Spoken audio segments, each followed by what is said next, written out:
Good morning, everybody. Welcome to the very first FPN Outdoors on the radio. What's up, Paulie? What's going on, man? Jay Smith here with my buddy Paul Fleming, and somebody thought it'd be a great idea to put us on a golf course that is now a frozen tundra. It is, definitely. It was a lot. It's actually not bad out there now, but it was cold at 5:45 this morning. Let me tell you, it was freezing. So anyways, we're getting set up. We got about 2 minutes before we go live on the radio.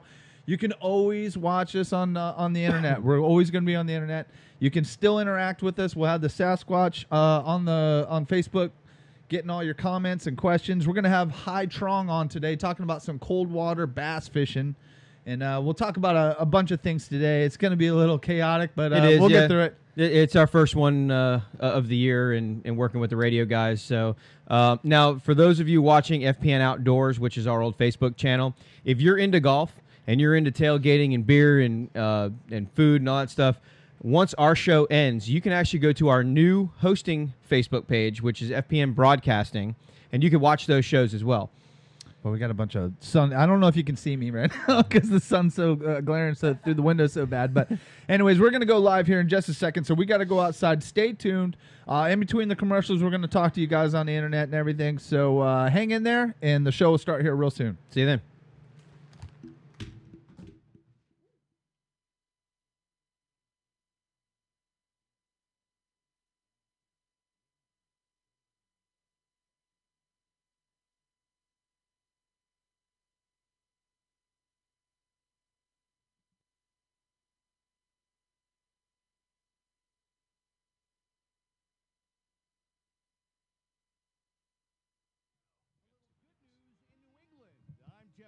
And after the big bombshell report from Seth Wickersham about the possible end of the Patriots dynasty, some good news for the fans in Boston, courtesy of Kyrie. Kyrie Irving. Man, that sun is bright. Tyus Jones, considering his options, now starts the drive, spins. Tyus Jones stays with him. He takes the jumper anyway and hits it. And what's Tyus Jones thinking? You can't play him any better than that. It still didn't matter. Hands were good, hands in his face, but just a great score. we'll do. The Celtics radio network with a call as the Celtics beat the T-Wolves 91 that's going to start. I'll get the despite pictures sent out to 25 you here in points just and a second. 23 rebounds But I know they're about to start. So.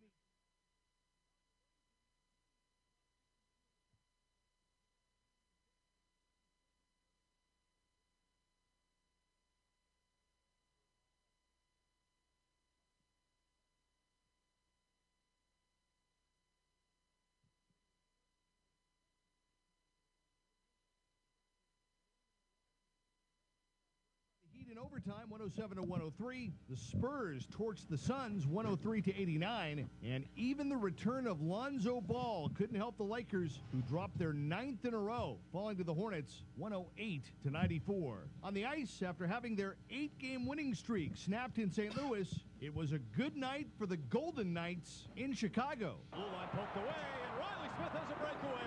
Smith coming to the net, and he scores! Riley Smith on a clean breakaway, goes stick side on glass to give Vegas the lead. 5-4 would be the final, with Vegas still the top team in the West. The defending Stanley Cup champion Pens pitched a shutout against the Islanders 4-0. Yeah, that's what I was saying. This is NBC If we hook the Sports Radio. Dex box into there, once it's set, he doesn't have to mess with that. So. FPN Outdoors. Fishing so hard, you might need a helmet.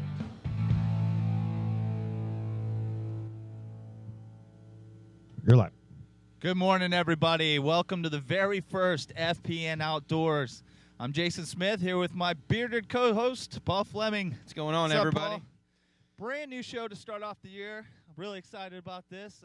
Great opportunity here to get out to you people and show you what we got going on. A little bit different fishing show than what most people are used to here. It's not your usual fishing show, that's for sure. Yeah, we have a lot of fun here, and we do the normal thing. We get into the fishing reports and all that stuff, but we also do a lot of fun things, game shows, and we do a lot of tournament coverage.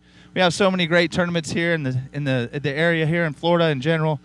And we try to cover all the top ones. I mean, we do a lot of good stuff here. So we'll get into all that today. A little quick introduction about ourselves here. We started off as a podcast. A lot of you might know us as Fish Pod Network and Fish Pod TV. And to start off the new year in the new radio venture, we went ahead, we rebranded, and we are now FPN Outdoors. And we're going to start off the new year with a bunch of good stuff here. Today, we are going to get into talking with Hai Truong. Yeah. He is a peacock bass guy. Actually, he does a lot of stuff. He's a guide down in Miami, but he is a little bit different guide. He likes to get out there without a boat. He's an urban angler, as he urban likes angler, to as say. he likes to say, yeah. And what was it, February we went down? Yeah, it was February last year. We had just gotten ourselves started, went down to the Miami Boat Show, hooked up with him right after the show, did like a little half-day charter. Immediately got us on fish. Of course, he spoiled it for you, buddy. Yeah, he did. He totally spoiled it for you. First, it was a bucket list fish, and I get out there, and the first one I catch was just a nice. It was probably a well, top, I mean, he top of the even line said for, it. I mean, it's probably one of the bigger ones you're going to catch. He said here. he ruined it for me that day. Yeah, he did. He totally ruined it for you. I mean, I've done a lot of peacock bass fishing when I lived down in the Fort Lauderdale, Miami area. And my dad and I used to get down into the airport lakes and down in Miami and do a lot of peacock bass fishing. I've seen some pretty good sized one. You pretty much hit up on the top end of the mark there. So we're going to get into that. We're going to talk with Hai here in just a little bit. He's calling in from Miami. He's actually got a charter today, so we'll get to him and get him. And thanks to him, because he actually pushed that charter back a little bit did. so he could be a Hai's guest such on a it. great guy. So we got a few things going on here. Real quick, do want to touch on what happened on Lake Okeechobee here. Getting into the tournaments. The FLW over in Lake Okeechobee, they were doing the Costa Classic. It was a 3-day tournament, Thursday through Saturday. They had looked like a successful day of fishing for the anglers. However, one boat didn't check in, so they immediately started trying to reach out and contacted the anglers. Unfortunately, they weren't able to contact them. They put a search out for them. They found the boat and one of the anglers about 11:30 on Thursday evening. He is still recovering in the hospital from hypothermia. As you know, we've had a lot of cold weather. It was sporty from what I hear. Well, you know, a lot of people underestimate Lake Okeechobee. It's a big body of water. It's a huge body of water. It takes about an hour if you're going to cross it. If you go from the north end of the lake to south end of the lake, it takes about an hour to cross it on a calm day. And you can get anywhere from 5 to 6 foot swells in there. Now, there is a rim ditch that goes around, but that takes you twice as long. It's about a 2.5 hour trip if you go by the rim ditch. So these guys were trying to make the cut across. I think maybe they underestimated the weather. Yeah. You always got to be careful out there. That's why you always got to wear your safety gear and everything. And I tell you, situation like this where they can't find these boaters and all that, you really need to have those trackers on you, man. You really need to have something like an Atlas track or ePerbs, all that stuff. I mean, Atlas Tracks is obviously one of our good sponsors, and it's a really great device to have. They've got them big and small. But personal ePerbs, a lot of these guys, I'm pretty sure the FLW requires them to wear their life jackets. Well, when they're in motion, they have to. Yeah. Yeah. So I mean, but these are bass boats. This was a 20-foot Ranger with a 250 Evinrude on the back. Yeah. So I saw the video of it, and our thoughts and prayers go out to the family. Yeah. So they're still looking for Nick Kaler. He is the one that's still missing. So. Yeah. So I hope we have a good turnout for this. It's not looking good though. So thoughts and prayers out to them. Just remember, wear your safety gear, folks. Be careful out there. Paul, I don't know if you've ran any situations, but I've been out in a kayak before and had some problems, and I've been stuck on an island for a night with. Especially when you're tournament, but these guys are in the bass tournament. There's, they see land for most part, unless you're crossing the lake. Once you're in the middle of the lake, you can't see land. When we go offshore, I mean, sometimes we're 100 miles offshore.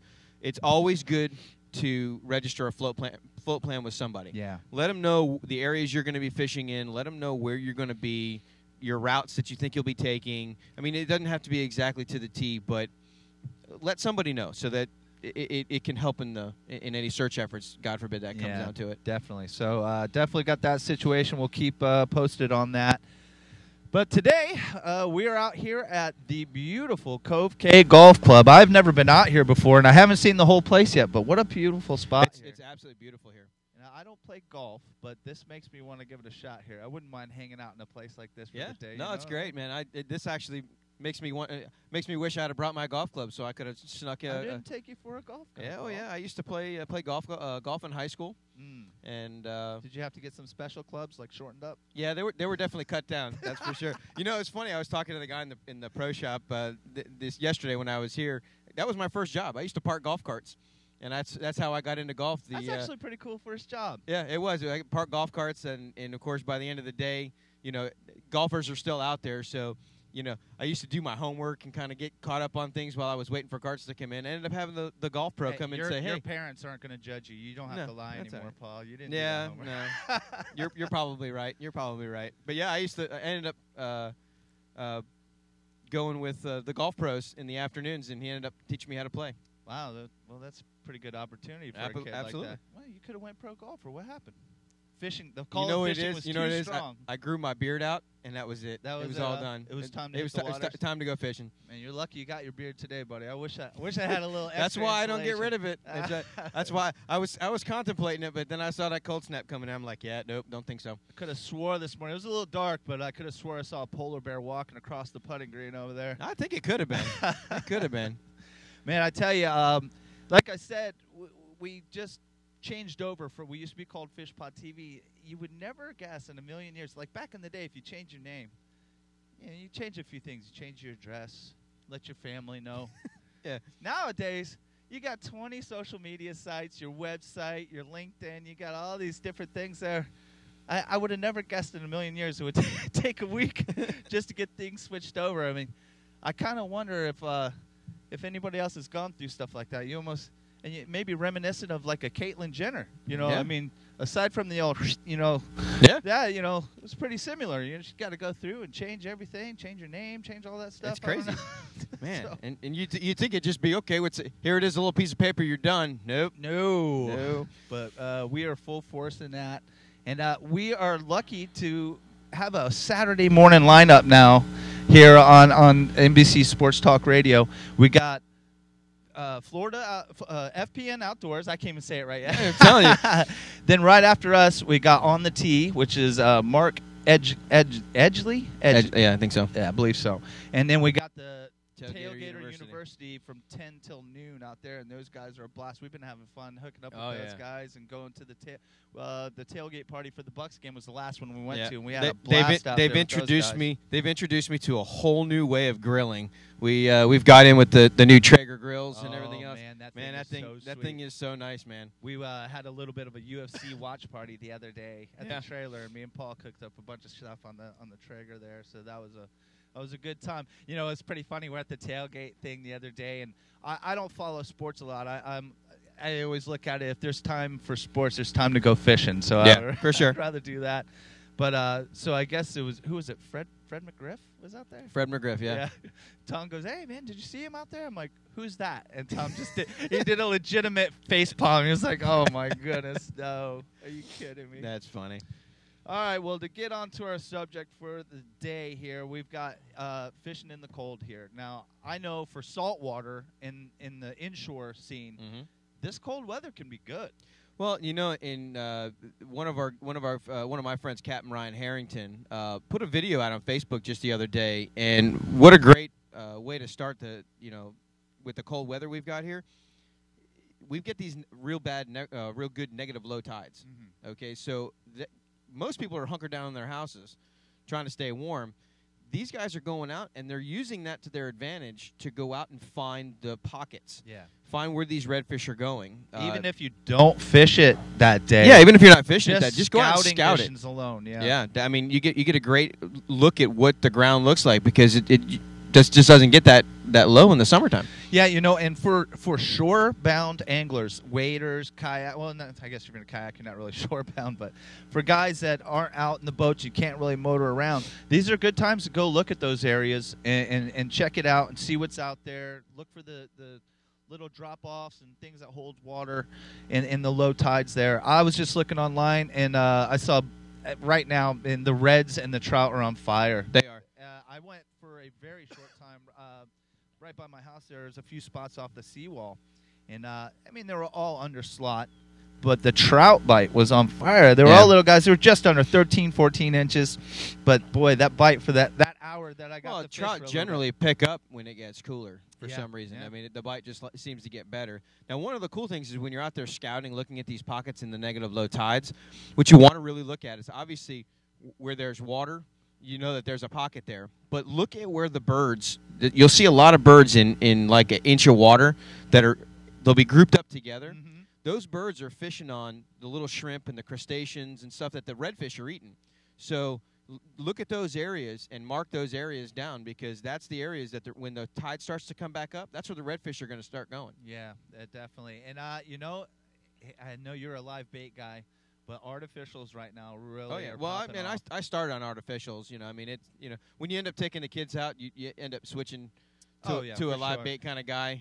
If you have less experienced anglers on the boat, it's always a good thing to have You some know, shrimp or some. I tried to keep doing the artificial thing while I had the kids and doing the live bait and doing them both, but by the time you cast a live bait out and hand a rod to the kid, Yeah, you're and then rebaiting you it. pick up your artificial and you cast it, they're going, something just ate my bait, Yep. and now you got to stop there. So Yeah. I just ended up stop doing that. Well, you know, I'm curious. I'm the inshore guy here. How does this cold weather affect the offshore bite? I don't know. It brings them in closer, doesn't it? You know, actually, it's about the same. I mean, you know, they're going to come in a little bit, but they tend to go deep, believe it or not. Do they? The fish end up going deep. Now, specific species of fish enjoy the cold water. Your pelagics are going to go a little deeper. Sure. Okay. So, well, from what I hear anyway, the grouper come a little closer. Is that something? Yeah, or is that a wise thing? as the colder weather starts moving in, the grouper will definitely start coming into the ledges and the pockets a little closer. Sure. Now, like inshore, this type of weather, you know, the fish are a little more lethargic. You want to slow down your retrieves. Yeah. You kind of want to slow everything down. Does that equate to the same on the offshore scene? Yeah, I mean, when you're bottom fishing, you know, you're just bouncing a bait off the bottom. There's really you're not doing much retrieving. If you're out trolling for pelagics and stuff like that, you're going to want to slow your troll down a little bit for sure. Slow your troll. Slow your troll. So right now, if you were to go offshore, what's the big thing to target right now? Well, unfortunately, grouper's closed. Now, getting into some of the stuff that the FWC has changed, the greater amberjack is closed in state waters. This is kind of a hinky It setup is. they got going here. This is really weird. So if you go 9 miles or further, you're in federal waters. For the month of January, the greater amberjack is legal to catch. My recommendation to everybody out there fishing for them in federal waters, make sure that your GPS is on, make sure that your tracks are on, because you have to cross state waters to come back. And if you don't have your tracks and you can't prove that you are out off in federal waters, you could get yourself into some trouble. So if the FWC were to stop you, you can just show them where you were, and then... Yeah, you have to be able to prove that you were there. I mean, it's legal to catch them in federal waters, but you have to go through state waters to get there. So when you're coming back, you want it's just like any tournament guy. You want to make sure you can prove where you caught your fish, because you've got boundaries You and got stuff. to make sure, yeah. So, but that applies to you when you're fishing. You know what your regulations are, for sure. Now, the amberjack shuts down in federal waters at the end of this month. It will reopen for state and federal waters in May. Okay. It's crazy. I saw, I think it was Dylan Hubbard had a video the other day on Facebook, and he's talking about it. He's actually going to be coming on soon. Yeah, he'll be here. He'll be here next week. That's next week, and maybe he can go a little more into detail there. He seems like he's on the forefront of a lot of that, the political side of things. Well, you know, the whole entire Hubbard family has been in the fishing business forever. Yeah. Doing their charter business and just fishing in general. Dylan is a great advocate for the fishing community. He dabbles in bass. He dabbles in inshore, offshore. But you're right. He follows. I believe he actually goes to the commission meetings. He's a very big voice in the fishing community. Yeah, well, I see he's always up in the middle of everything there, and seems like he's always fighting for our rights, you know, as anglers. And Absolutely. Trying to make sure things go the right way. A lot of times the science that goes into some of the rule making is kind Yeah, of... well, and you know, there's a double-edged sword to that. You know, the Fisheries Commission goes out and selects areas and starts to check for fish, and they do that by populating numbers. However, you know, let's go to the American red snapper for offshore. everybody keeps, they keep regulating when and the size limits, and everybody goes, man, we can only keep 2. Why can't we keep more? There's a million of them out there. Well, you know what? At some point, some of us fishermen are going to have to share some of these spots with the commission, so that they can get out there and test those areas. If they're probing in an area where the American red snapper aren't sitting, you're only getting a few. Well, then that's what they're basing their numbers off of. And that is definitely tough to give up those numbers to anybody. A lot of these guys work really hard at finding some of these secret spots and all that, and they protect it vehemently.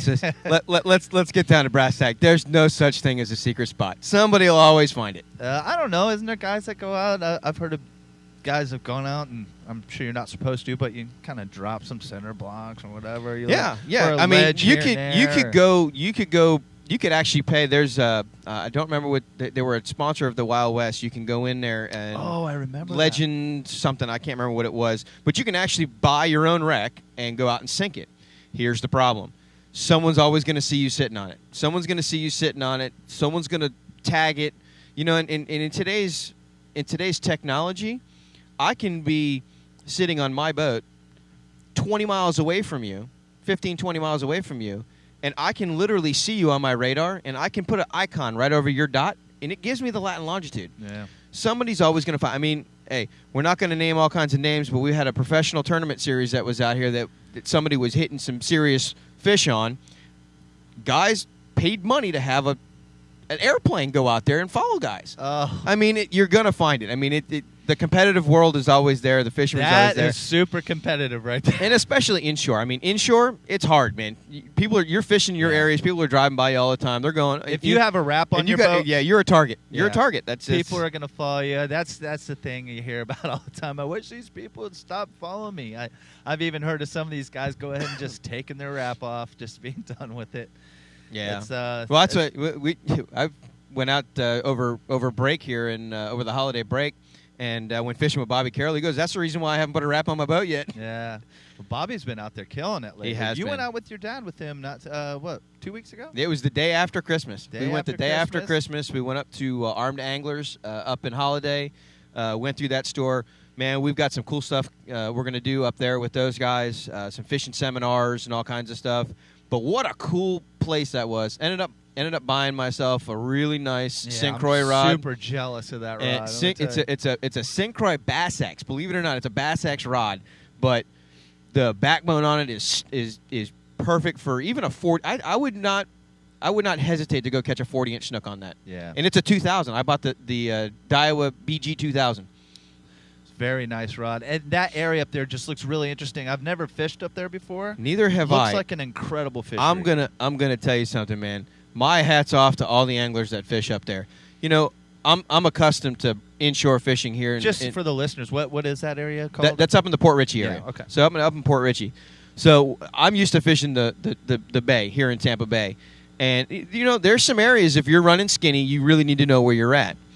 Up there, everywhere you need to know where you're at. I mean, we were running through a section of flat.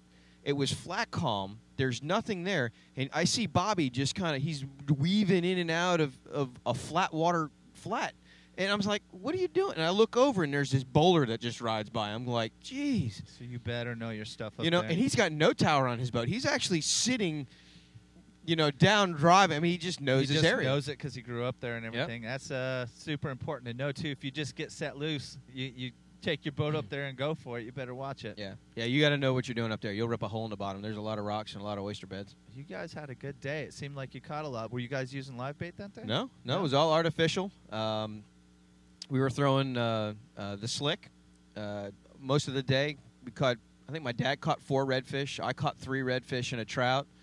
We were even catching gigantic mullet. And Bobby hooked a mullet in the mouth with an artificial bait. You know what is weird? I've never done it here, but I was just reading an article the other day. These guys are supposedly catching mullet with worms. Yeah, well, I mean, I don't doubt it. The Jingle Bell fishing tournament, not this past one, but the year before, we were catching mullet on cut squid. Really? Yep. Kids were catching them legitimately in the mouth with a hook. all this time, Just a tiny little piece. I've been me and Hans have been chasing these mullet around the flats trying to catch. You some know bait what? there. Hey, listen. Maybe the mullet finally realized that there's more to being just a vegetarian. Yeah, right. All right, everybody. As you're listening to this, know that you can go online and watch. You can see Paul's bearded, beautiful face over here. We are live on our Facebook page and also on fpnoutdoors.com as well as fpnbroadcasting.com. You can watch all the shows during our Saturday morning. You get the fishing show, the golf show, and Tailgaters University. You can watch all that. You can comment, ask questions. We have somebody manning the Facebook page. We got Squatch in there for us. Yep. And so if you have any questions or I don't know, you just want to talk some smack about some of the tournaments and stuff, you can always feel free to chime in. We love to hear from you.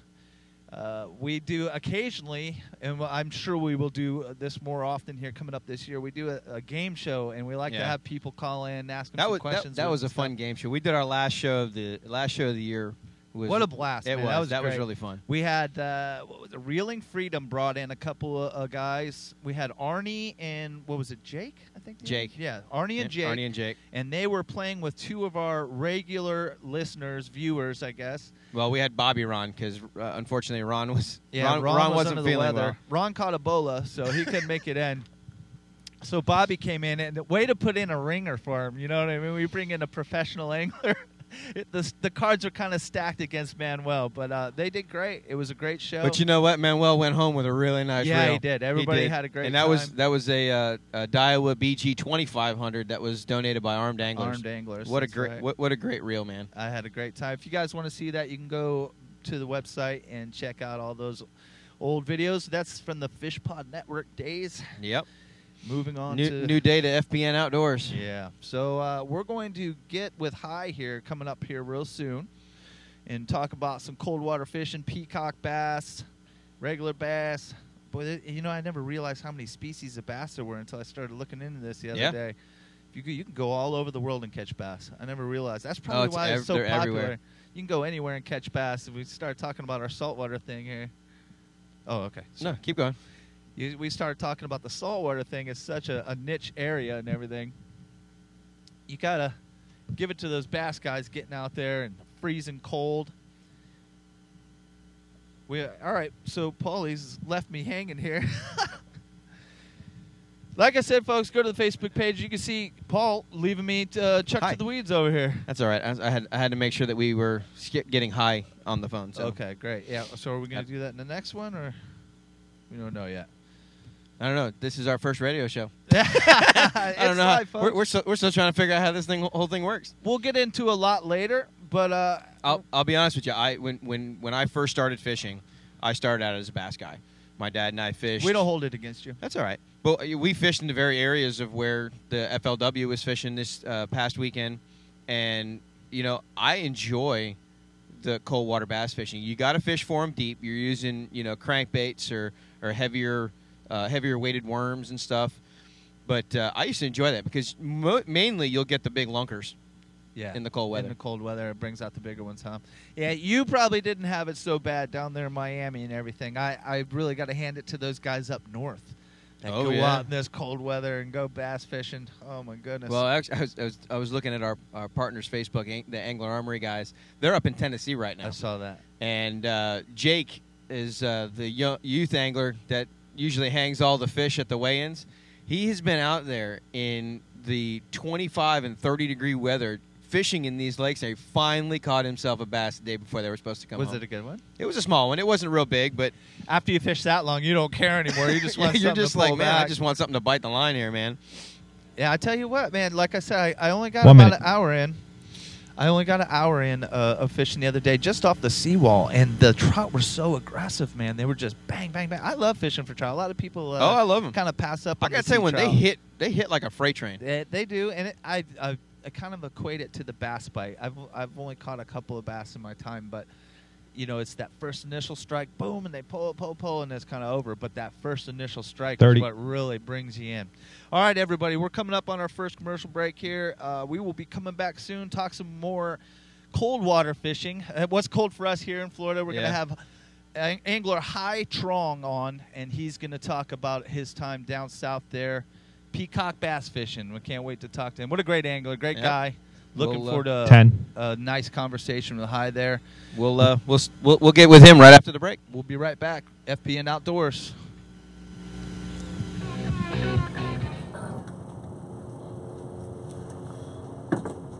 All right, you should have. The guest should be ready to go as soon as we come back. Okay, perfect. What are we raising up? A little louder. Talk louder? Yeah. Okay. Yeah, I took me for a loop there. I'm like talking to you. You turn off. I'm like, Well, because I was just trying to figure out when our first. That's one thing we didn't ask is when our commercial breaks are.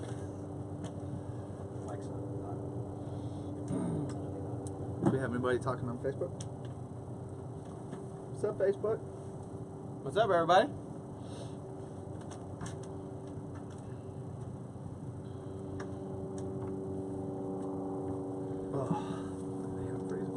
Nose is running. So, wow, this is rough for the people out there in Facebook world. Not only are they seeing you speak this morning, they're seeing you up there.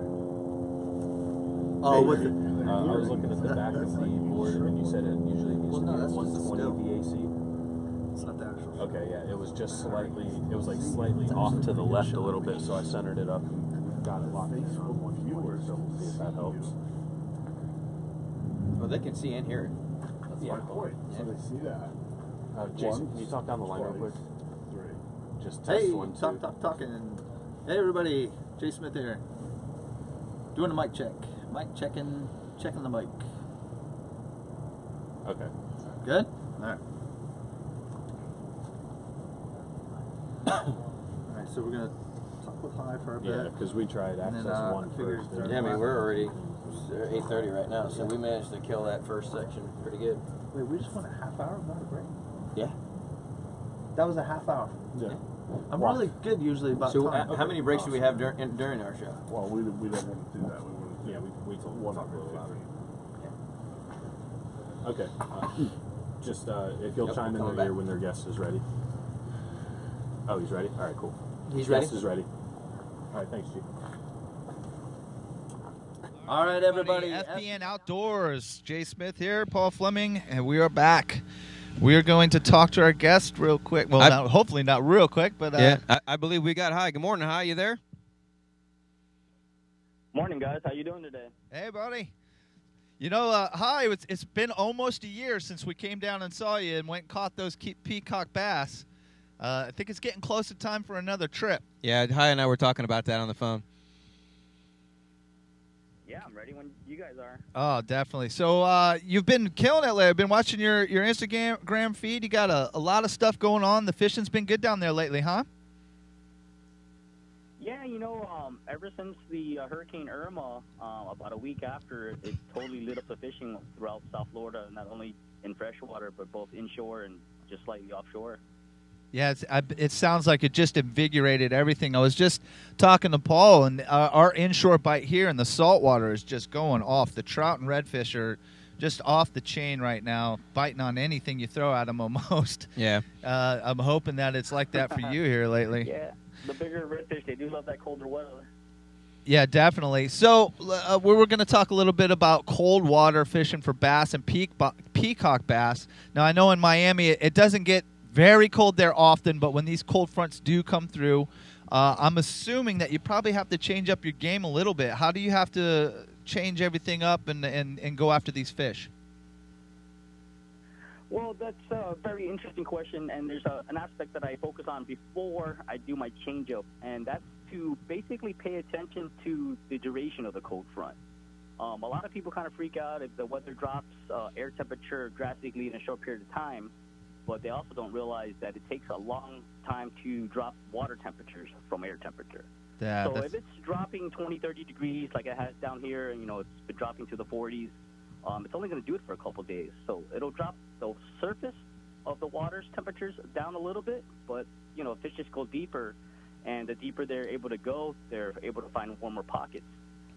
Once I've determined how long the cold front's going to be, which I refer to them as cold snaps down here, because they basically last anywhere from a couple of days to maybe a week. The last few years have been very mild, which is very good for the tropical fish down here. But basically, once I figure all that out, it doesn't take a rocket scientist. Like Paul had mentioned earlier, you want to fish a little bit deeper.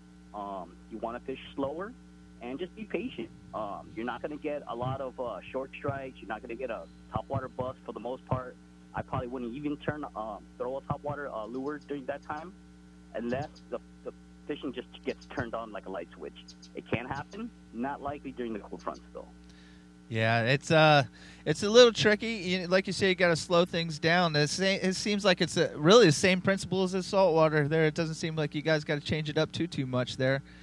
Now, you have a very interesting fishery there, Hai, and I think most of your guides or most of your charters are land-based. Is that correct? Correct. 100% of my guides are land-based, and that's actually by choice. I run 3 boats, but I choose not to guide on them in fresh water, and that's for the added advantages.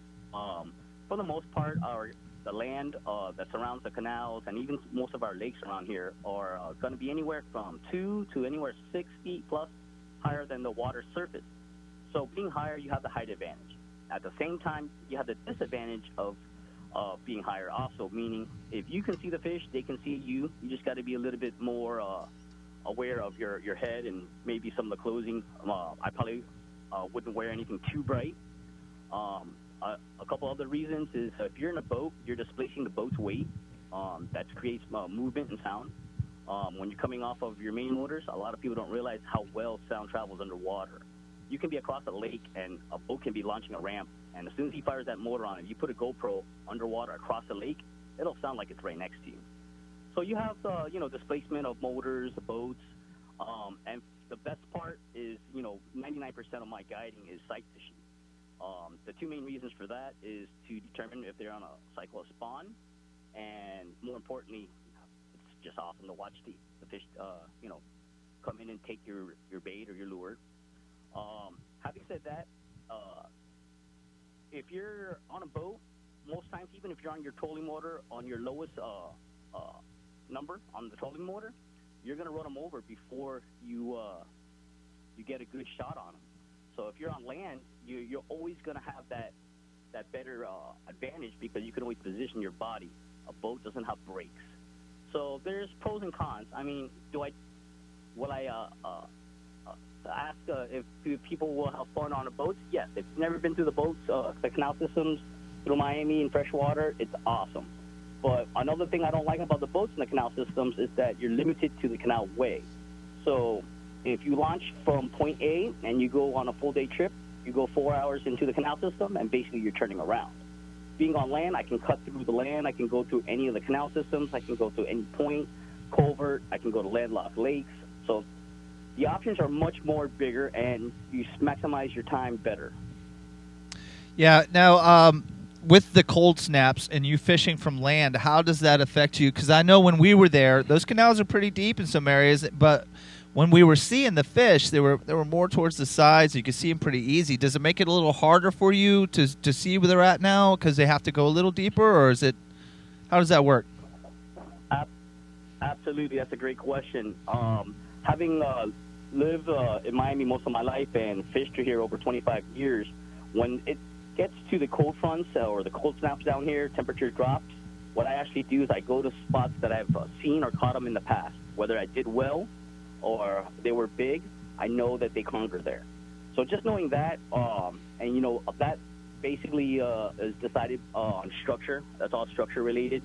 And for the most part, especially during cold fronts, I would advise people to check structure points that are near limestone, bleeding limestone, concrete pilings, the side of bridges, because all that's going to retain heat from the day, and it's going to disperse it throughout the night for as long as it can.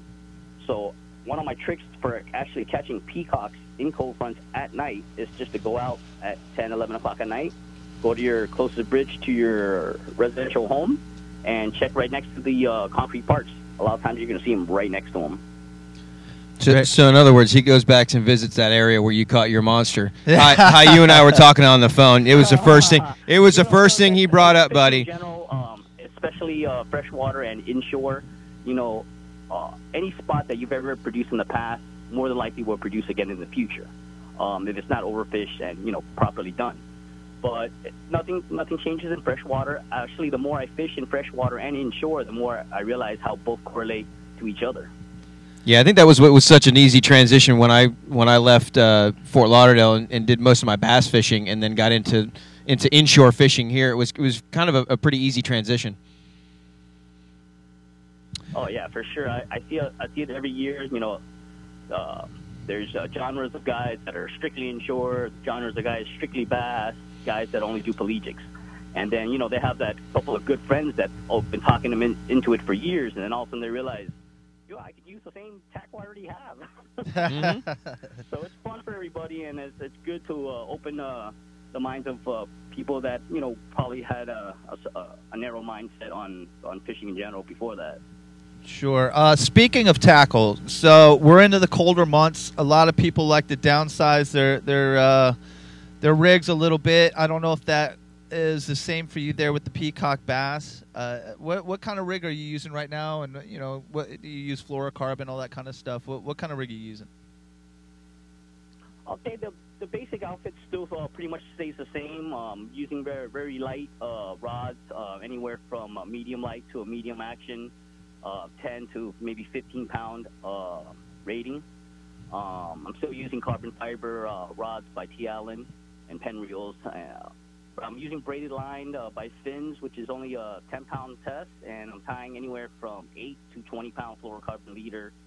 I typically like to tie about a 4 or 5 foot fluorocarbon leader, not so much so I don't have to retie another piece, but it's actually for the gin clear waters that we have in South Florida. The clearer the waters, I feel, the more challenge it is, and the easier it is for fish to see, obviously. Sometimes I even have to drop the pound test for real finicky fish. More so in inshore fishing, but it happens in freshwater too. For the tackle, for artificial lures, for the most part, I go with the same variety I would do in the summertime or in the spring. Being situationally ready, have something on top water, have something subsurface, have something that's twitchable, something that's going to go deeper. Having that all rigged up and ready to go on the proper rod for it is the best way to go about it. Now, with the coral fronts, would I actually still bring all that gear? I might go even lighter because I know I'm only going to use specific lures that are going to go in depth. Now, having said that, I would probably carry 3 to 5 rods set up differently, and the focus on there would be the size baits. When it's colder, it's either going to be the size or the motion that you're working it. It's usually the combination of the two.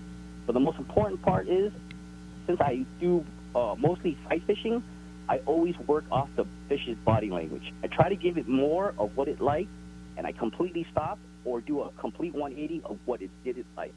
A lot of the times, that's what I truly, truly love to look for, a fish that saw your artificial lure, he approached it, started going towards it, and for whatever reason, just refused it, snubbed it, turned around.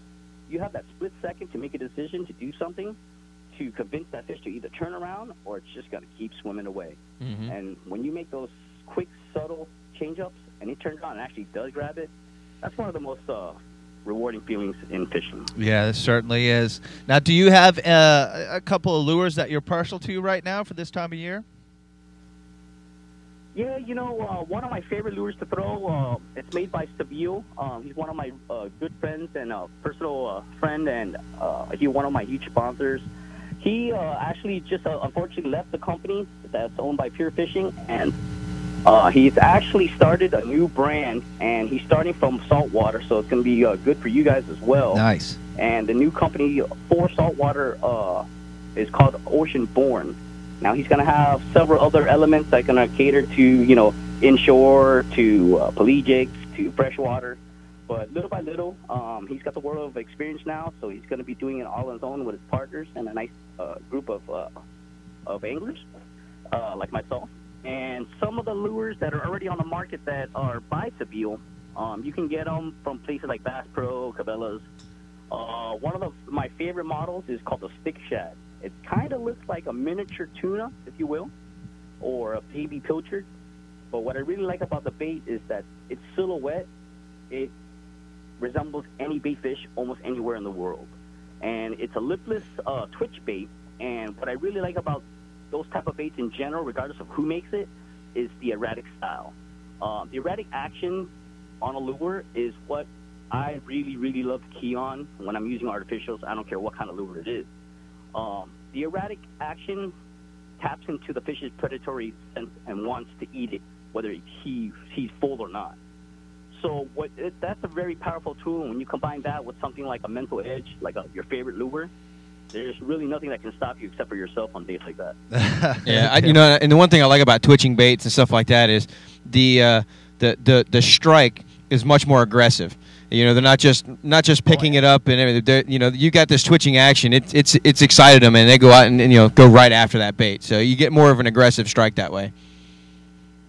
Yeah, you tap into that predatory sense, and they're hitting it to commit to it, to kill it, or Yep. to eat it. You know what I'm saying? They're not trying to play with it or move it around their territory. They're going in for the kill.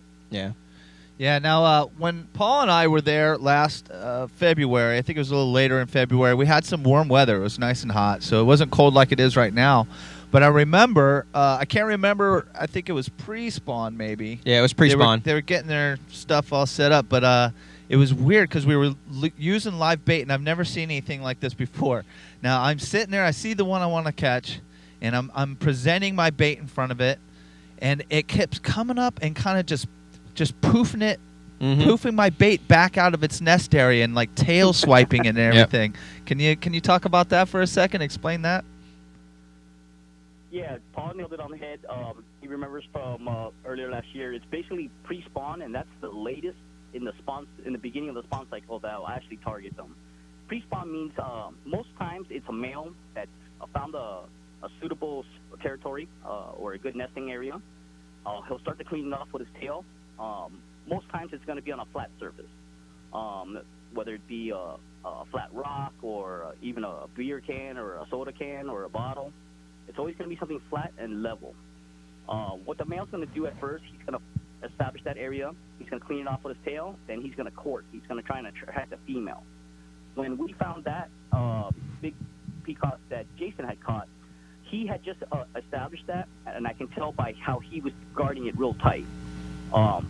Maybe 10 or a little less than 10 minutes later, a smaller peacock came in, which way I assume he attracted a female.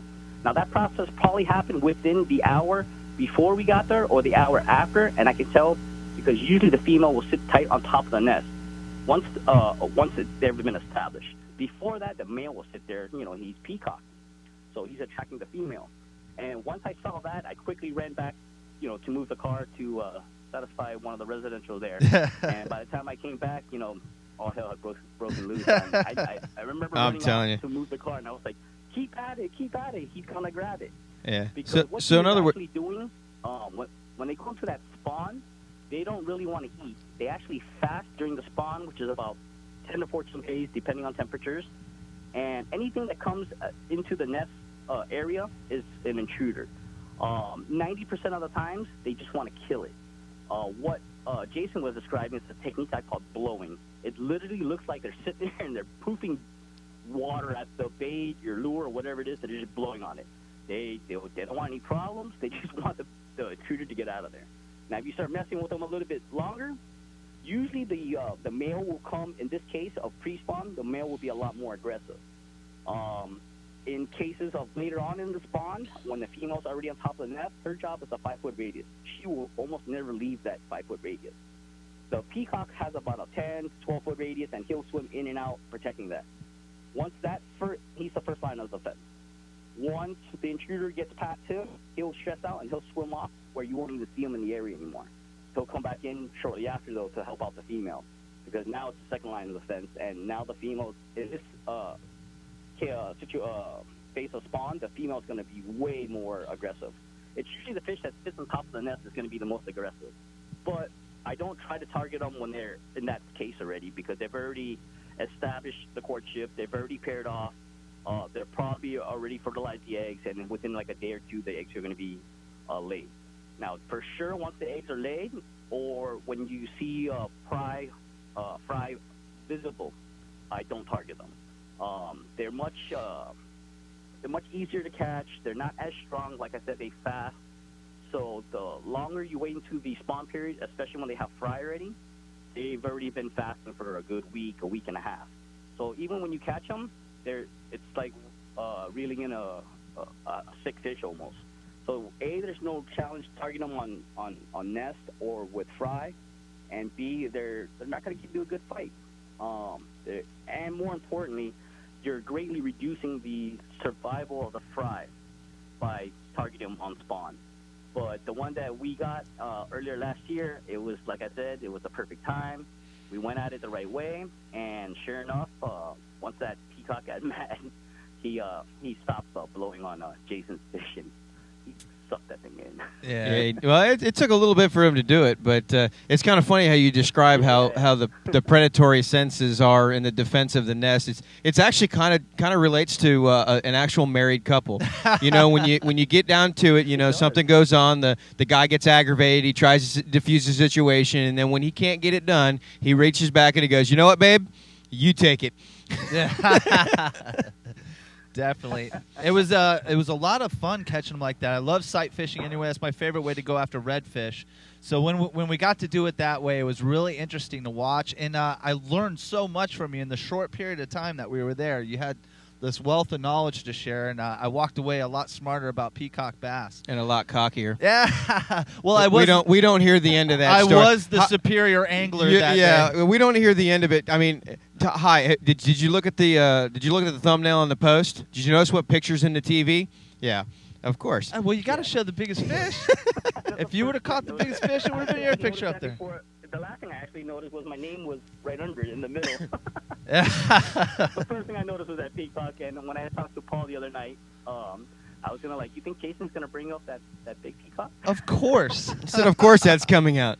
I said, of course it is. So while we were there, like I said, you have a very interesting fishery there, and people that haven't seen it, I don't think even telling them they could really realize what you got going on there. Now, when we were talking about peacock bass, I had mentioned that they're an invasive species, and you had said something to me. You kind of have a different way of talking about them. Can you explain that a little bit? Yeah, they're actually not an invasive or a non-native. They're introduced.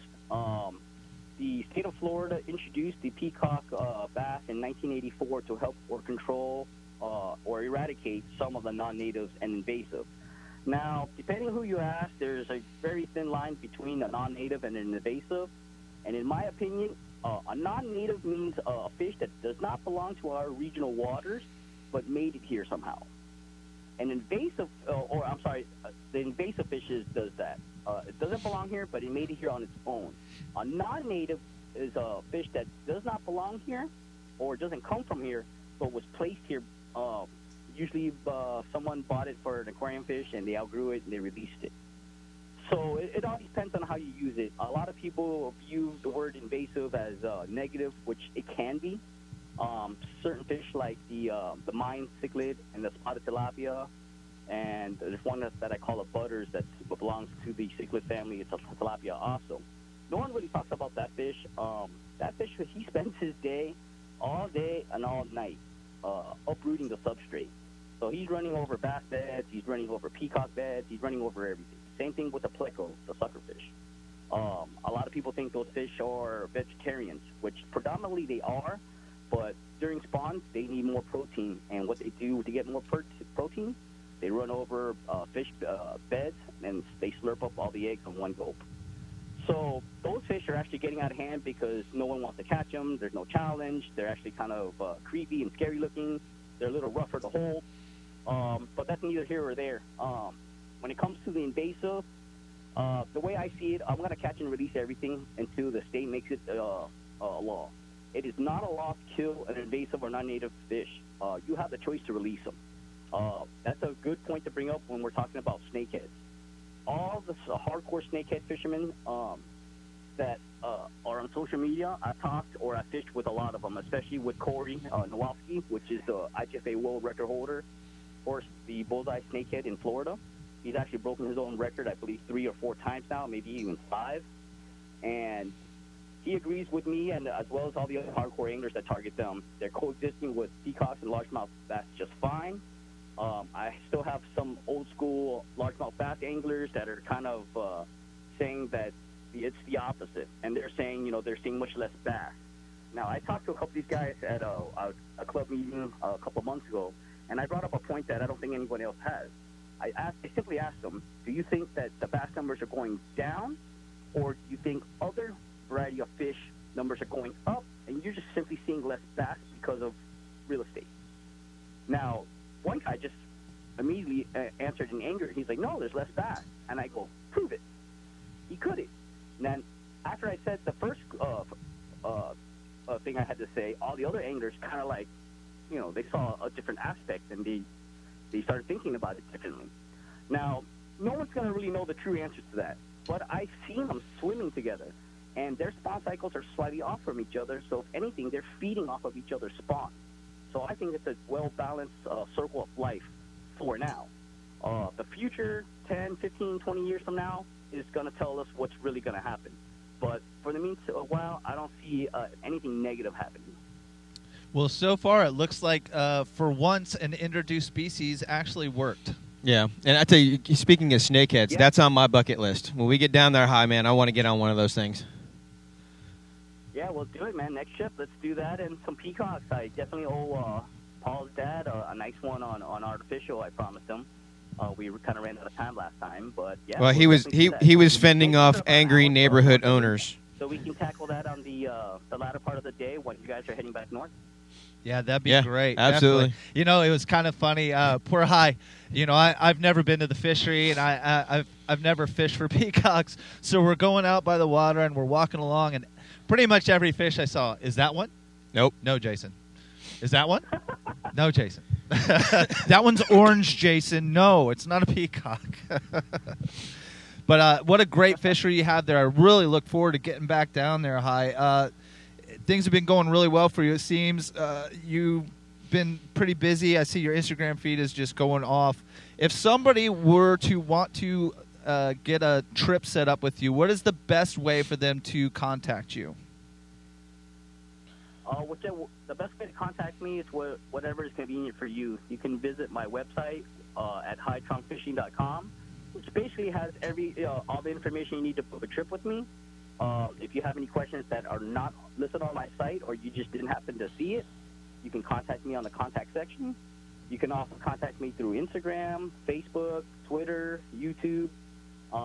Pretty much you can call me, you can email me. I make it the easiest way possible. You know, some people don't like using emails. They're a little old school. Some people are still not texting. So I understand that, and I welcome all walks of life, and I just try to make it easy for everybody. All right. Well, I definitely recommend, if you're in Miami and you want a chance at catching some of these peacock bass and some of these other species that are down there, call Hai.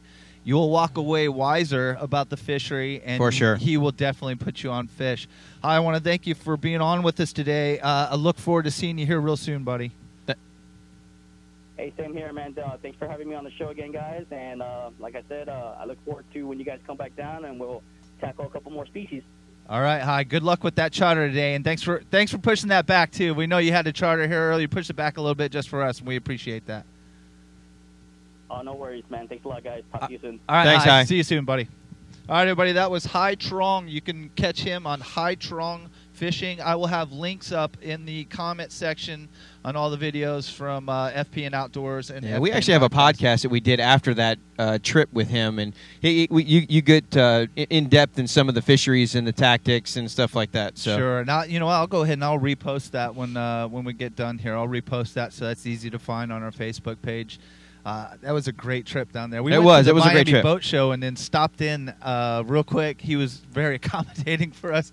The look on his face when we pulled up with 2 carloads of people. Yeah. He's like, who's fishing?